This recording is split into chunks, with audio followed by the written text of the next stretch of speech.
Hey, Scott Sambucci here, Chief Sales Geek at Sales Qualia. And everything we do here is to help B2B startups ramp up and scale up their sales process. Today, I want to, I don't want to say it's a rant, but I got to get something out there that I think is really, really important. And I'll just frame it as a question. Can we please eliminate the phrase follow up from our sales vocabulary? I've got I've got some layers on this that I want to share with you over the next few minutes. I've been doing B2B sales for 25 years, and this notion of following up with leads, following up with prospects, following up on proposals, my experience has been that this whole idea of follow up is frankly laziness, and it lacks precision. And I'm going to talk about this over the next few minutes because I think it's really, really important. Because if you're a B2B founder and you're doing sales, you're running sales on your own, you are the salesperson, or you're managing your sales team, and you're trying to figure out why deals are stalling out or why leads aren't getting back to you, this is going to be really important because everyone uses this phrase, follow up with the lead, I'll follow up with the proposal, I'll follow up with the deal. So that's really important. And if you're a sales manager, if you're a sales VP, I know that you know what it's like to be in a pipeline review with your team, and you're going through the pipeline and you see the deal that's been collecting dust, and it's been 2 months before there's been any real activity or action or advances on that deal. And what does the sales rep say? I don't know. I'll just follow up with her and see what happens. I'll just check in. I don't know. I sent the proposal. They said they get back to me. I'll follow up with them. And and your rep knows that nothing's going to happen. So what do? We shrug our shoulders and go okay, follow up with her. Right? So instead of this follow-up thing, I want to talk about how you get precise, how you get specific when you need to follow up with somebody. What does that mean, and what should you be doing? So I want to take this in two parts. The first thing I want to do is give you a couple quick tips on what you need to be doing so you have more control in your sales process, that you're not stuck following up with people in the first place, right? Because if you go to the thesaurus and you look up the word follow, 3 of the top synonyms for follow is pursue, seek, chase. Do any of us want to be pursuing deals or seeking deals or chasing our prospects? Of course not, right? If you're stuck in a situation where you're following up, you're chasing after them, which means you've lost control of the sale. So first, I want to give you a couple quick tips on how you can avoid the need to follow up in the first place. And then I want to give you a couple of specific examples in 3 areas of the sales pipeline, one with a new lead, one with a sort of a mid-deal stage opportunity, and then one with a late stage opportunity, on what you could and should be doing instead of the classic, I'll send an email to check in or kind of follow up with people. So if you're stuck in that situation where you've lost control, I think you'll get some couple of quick tips for that you can put to work. Okay, so first of all, to avoid the need to follow up, first thing you want to do is this is really simple. It's what's called BAM FAM. Book a meeting from a meeting. BAM FAM. Too many times when I listen to call recordings, if we're listening to the founders we work with or the sales teams that we work with here in our coaching program, you get to the end of a call, and even in situations where the call is going really well, maybe it's an early stage discovery call and the prospect is engaged, they're leaning in, they're interested, or there's a demo that's gone really well. Too many times we automatically we default to the buyer's process for buying. And oftentimes in that discovery call, you're talking to a single point of contact that might be really interested. And they go, well, listen, this sounds really great. It sounds like you guys could help us. Let me check in, or let me talk to the rest of the team, and then we'll get back to you. And where does the sales rep go? Say, okay, that sounds great. Because we're enthusiastic. We're excited that somebody's really interested. We actually got somebody on a discovery call or a qualification call, and they're interested. And so we lose sight of what we need to be doing, which is controlling the sale. One of the mantras or the quotes that I've heard, and I've shared this quote many times in our webinars and trainings and master classes, is something I learned from David Sandler, which is, if you don't have a process for selling, you're at the mercy of the buyer's process for buying. If you don't have a process for selling, you're at the mercy of the buyer's process for buying. So it's our job as a salesperson to tune into not just what the prospect is saying, but also take it up a level and look at the process. What is happening here in this call? What is happening? What will happen if I let that prospect say, yeah, I'll get back to you, or check in with me, or follow up with me in a couple of days or a couple of weeks, and we'll get the next call on the books.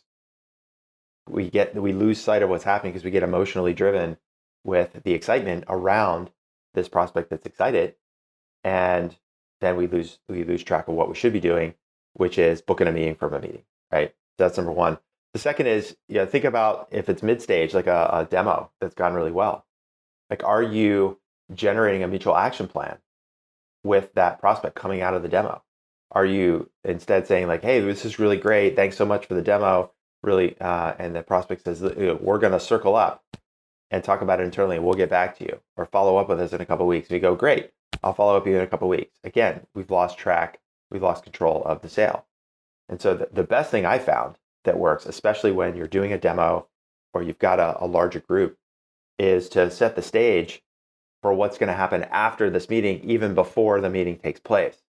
So before you run the demo, before you crack open the browser and start walking through your platform, set the stage for what's going to happen next, so that you don't have to follow up, that you've got something specific, you've got precise steps falling out of this. So something to the effect of like, listen, really excited to show you the platform. I've talked to 2 or 3 of you already about your current business challenge and how we might be able to help you out. So today in the demo, the job of this call is to show you exactly how our product would work to solve the business challenge that you shared with us.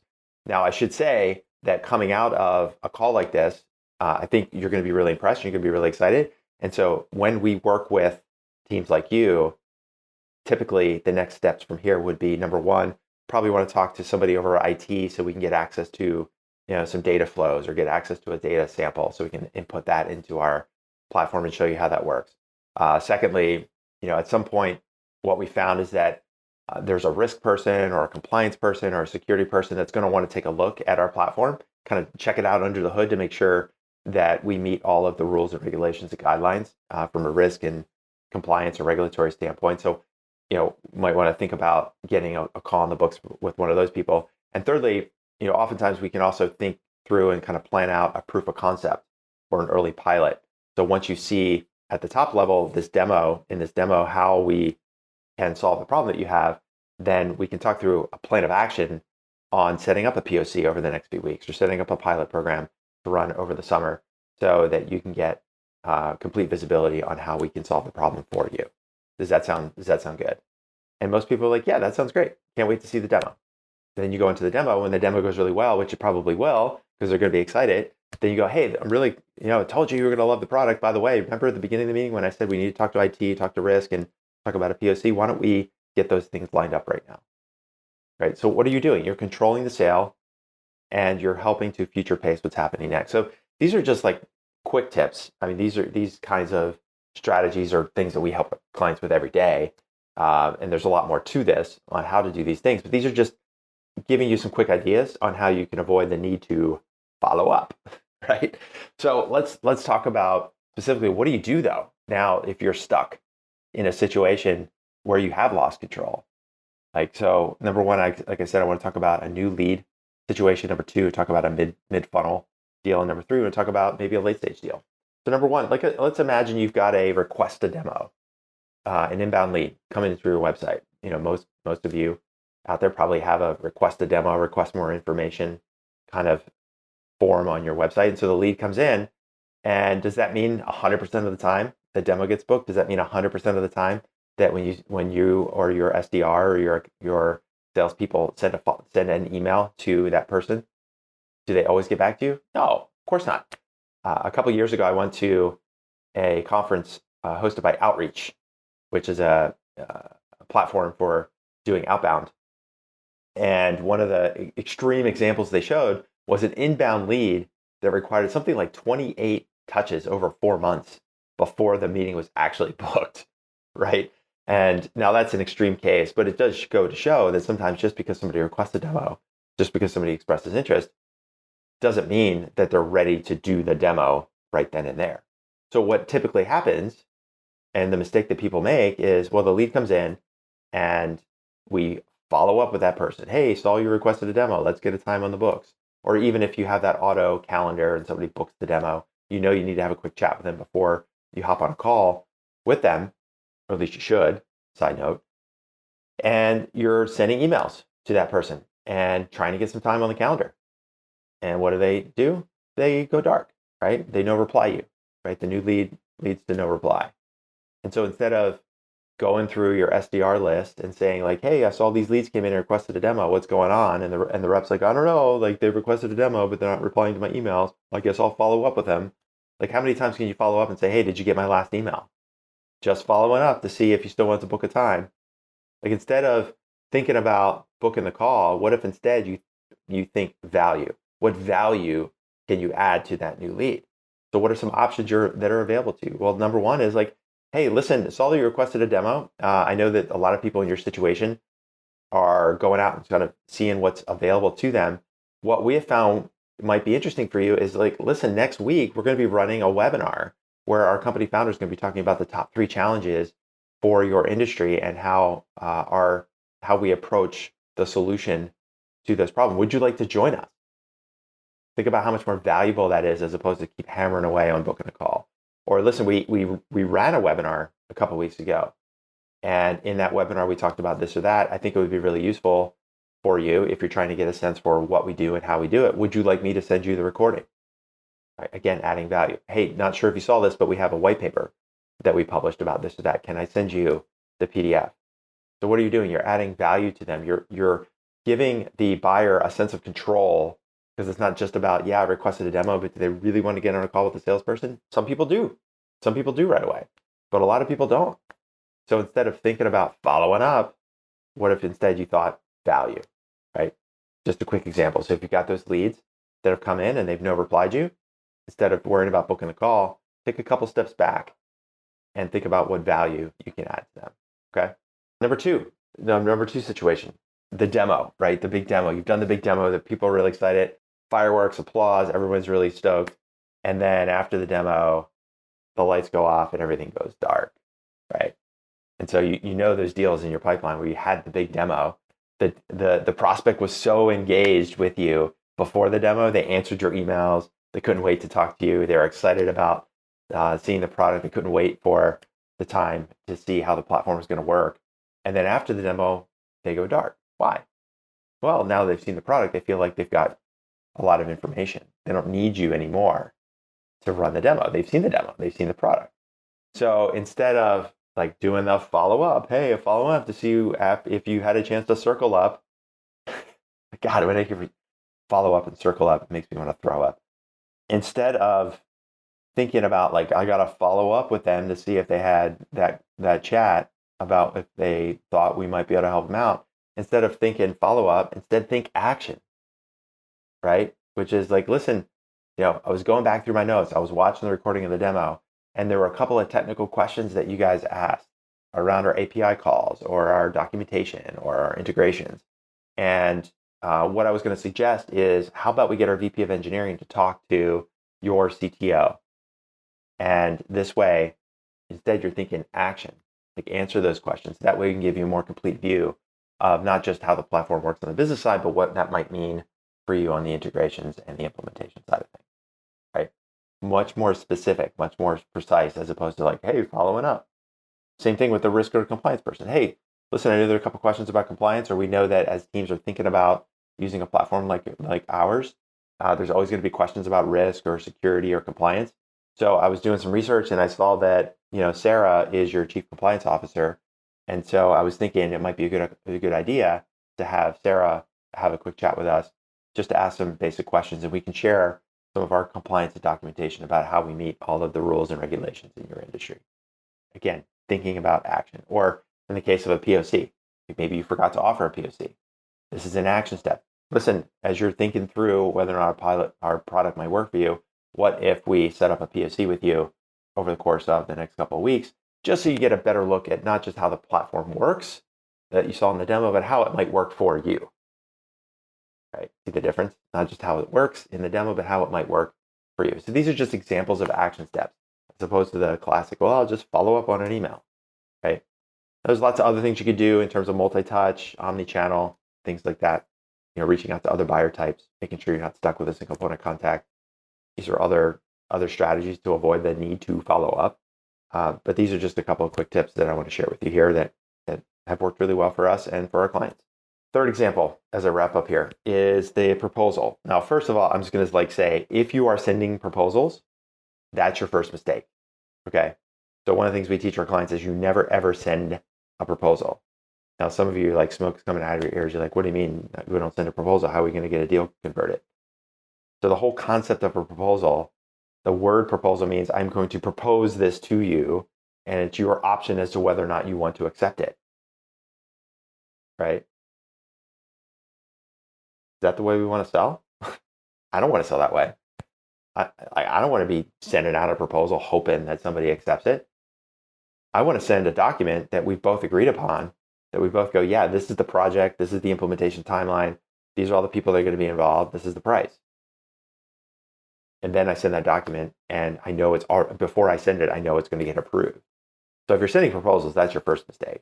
But let's just assume you've got a situation where you're sending out a bunch of proposals, and you've got those proposals that have gone dark. They say they're going to get back to you, but we both know they're going to get back to you on the 19th and never, right? That's when they get back to you after you send the proposal. So instead, what you need to do is think information, right? Instead of thinking follow up, hey, checking in, see if you saw the proposal, you want to see what you thought. Instead, what you need to do is focus on information, because you're only useful to a buyer for as long as you have information that they need to make a decision. You're only useful to a buyer for as long as you have information that they think they need to make a decision. So it's our job as salespeople, if you've got a late stage deal and it looks like things have gone dark, we need to identify and share and create new information. And maybe that new information is around people. Maybe you've hired a sales engineer. Maybe you've hired a new product person. And it's an opportunity for you to match those people. Like, hey, listen, since we last spoke a few weeks ago, we've added this sales engineer, and she's a rock star. And I want to make sure that you have a chat with her, because she's actually going to be the person who's going to be helping to lead the implementation. And I think it'd be really great for you to get a chance to talk with her about how she's run implementations like this at her other companies. Right? New information. Could be around the product. Hey, we're a fast-moving startup. We're releasing every 2 weeks. There are a couple questions back in the demo that we did 3 months ago that you were asking about certain product features, integrations, whatever that is. Guess what? We got some updates that I think you're really, really going to like. You're going to be excited for. So I'd like to share those product updates with you. Again, new information. Right?